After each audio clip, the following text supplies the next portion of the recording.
Hello everyone, कैसे हैं आप लोग। आई होप जिसने भी रूल 38 के लिए अप्लाई करा होगा वो बहुत ईगरली वेट कर रहे होंगे अपने ट्रांसफ़र्स के रिगार्डिंग। तो दोस्तों, मैं भी एक पोस्टल असिस्टेंट हूँ और मैं एसएससी सीएचएसएल के थ्रू सेलेक्ट हुआ हूँ और फ्रॉम 1.5 ईयर मैं जॉब में हूँ और मैंने भी रूल 38 के लिए अप्लाई किया है और आपकी तरह मैं भी अपने ट्रांसफ़र के लिए बहुत ईगरली वेट कर रहा हूँ। आई होप आप सब लोग बहुत ठीक होंगे and you are doing your job to your fullest. तो दोस्तों, मैं आप लोगों को रूल 38 के रिगार्डिंग जिसने अप्लाई करा है उसके रिगार्डिंग मैं कुछ रीसेंट अपडेट्स आप लोगों को देना चाहता हूँ। तो जैसा कि आप लोगों को पता होगा कि जो इंडिया पोस्ट में जो भी पोस्टल असिस्टेंट या सॉर्टिंग असिस्टेंट वर्किंग है, तो हम लोगों का ट्रांसफ़र अब साल में सिर्फ 2 बार होगा, जो कि रीसेंट अपडेट्स अभी आए थे रिसेंट में। तो ट्रांसफ़र के जो मंथ्स हैं वो मार्च और सितंबर, यानी साल में सिर्फ 2 बार ट्रांसफ़र होगा, एक मार्च में और एक सितंबर में। तो ट्रांसफ़र की जो लिस्ट है या ट्रांसफ़र साइकिल है जो वो सिर्फ 2 बार रन करेगी, एक बार मार्च में और एक बार सितंबर में। तो अगर जो मार्च में ट्रांसफ़र्स चाहते हैं उनके लिए पोर्टल फरवरी में खुलता है, दैट इज़ फरवरी। तो फरवरी में पोर्टल खुल के आप अप्लाई कर सकते हैं और जिनको ट्रांसफ़र सितंबर में चाहिए उनके लिए पोर्टल अगस्त में खुलेगा और वो अपना ट्रांसफ़र सितंबर में ले सकते हैं। तो अभी जैसा कि आप लोग को पता है कि मार्च चल रहा है, तो मार्च की लिस्ट आने ही वाली है। तो उसके रिगार्डिंग मैं कुछ बहुत ही रीसेंट अपडेट्स आपसे फॉलो करना चाहूँगा, शेयर करना चाहूँगा। तो वो अपडेट्स कुछ इस प्रकार हैं।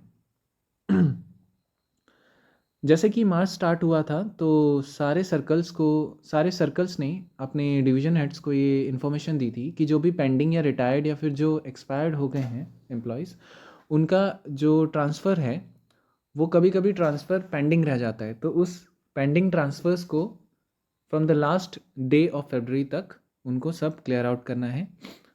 उसके बाद जो भी डिपार्टमेंट सर्कल्स हैं जो रूल 38 को प्रोसेस करेंगे, तो उन्होंने दे सेट कि we want this to be working, ताकि हम अपने ट्रांसफ़र्स को और ज़्यादा बेटर कर सकें। बिकॉज पेंडिंग ट्रांसफ़र्स की वजह से जो फ्रेश बच्चे अप्लाई करते हैं उनका ट्रांसफ़र रिक्वेस्ट नीचे आ जाता है।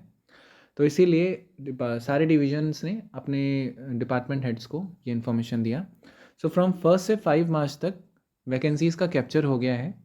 जैसा कि आप जानते हैं आज 10 तारीख है, तो 1 से 5 तक का कैप्चरिंग हो चुकी है वैकेंसीज़ की सारी। आप आरटीआई लगा के भी पता कर सकते हैं कि आपके स्टेट में कितनी वैकेंसीज़ हैं, आपके डिवीज़न में कितनी वैकेंसीज़ हैं, जिस भी डिवीज़न में आप अप्लाई करना चाहते हैं। सो फर्स्ट ऑफ मार्च से 5 मार्च तक वैकेंसीज़ कैप्चर होंगी सारे डिविजन्स के द्वारा, सारे सर्कल्स के द्वारा। उसके बाद जितने भी बच्चों ने मार्च से पहले ट्रांसफ़र के लिए अप्लाई करा है उनका एक्सेप्टेंस उनके सर्कल्स के द्वारा 1 से 5 मार्च के बीच होगा। उसके बाद जो सबसे ज़्यादा वेट है अभी जिस डेट का, वो है 11 मार्च। क्यों? क्योंकि 11 मार्च को बच्चों को एक्सेप्ट और डिक्लाइन स्टेटस का एक विंडो मिलेगा जिसमें उनको टेक्स्ट मैसेज आएगा। उसके बाद वो पोर्टल में लॉगिन करके अपने अपने सर्कल्स में जिनके लिए भी उन्होंने डिज़ायर्ड लोकेशन के लिए अप्लाई करा है उनसे पूछा जाएगा कि आपको एक्सेप्ट करना है या आपको डिक्लाइन करना है, जो कि एक्सेप्ट और डिक्लाइन पोर्टल होता है। उसके बाद 12 से 14 मार्च के बीच वो एक्सेप्ट और डिक्लाइन स्टेटस जो है वो एक विंडो दिया जाता है। मैं आपको इसके बारे में बताना चाहूँगा। 12 से 14 मार्च के बीच 3 दिन का विंडो होता है, 12, 13 और 14। इन 3 दिन में बच्चों को एक्सेप्ट और डिक्लाइन करना होता है।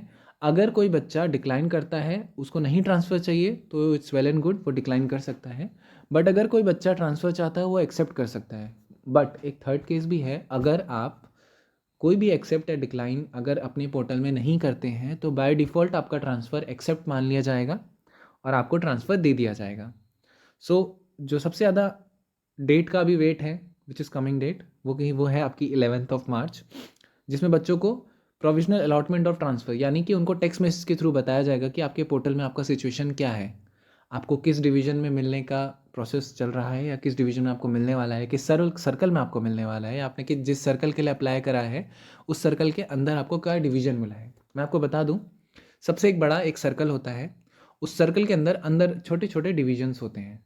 फॉर एग्जांपल, अगर आप महाराष्ट्र सर्कल में अप्लाई कर रहे हैं तो महाराष्ट्र पूरा एक सर्कल है, उस सर्कल के अंदर काफ़ी सारे डिविजन्स होंगे। तो वो डिविजन्स आपने हायरकी के अकॉर्डिंग अपने डिज़ायर्ड लोकेशन के अकॉर्डिंग आपने भरा होगा। तो इसमें आपको जिस सर्कल के लिए आपने अप्लाई करा है उस सर्कल के अंदर आपको डिविजन्स का मैसेज आ जाएगा कि आपको कौन सा डिवीज़न अलॉट हुआ है।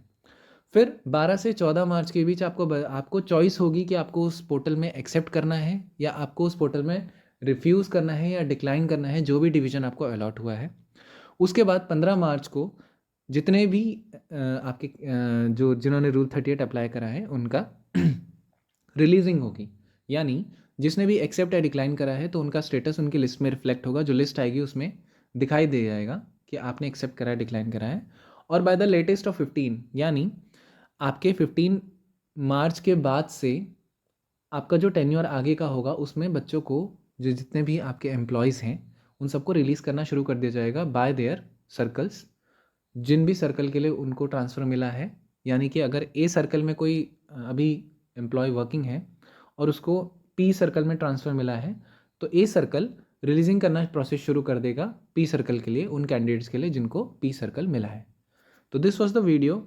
आई होप आप लोग को ये वीडियो काफ़ी इन्फॉर्मेटिव लगी हो, and do subscribe my channel for future news and future updates. And मैं इसी तरह एक्टिव रहूँगा और जो भी न्यूज़ होगी सबसे पहले मैं लेटेस्ट आपके अपने चैनल के थ्रू आप तक पहुँचाऊँगा। Thank you so much, and thank you so much for watching my video. Take care. All the best.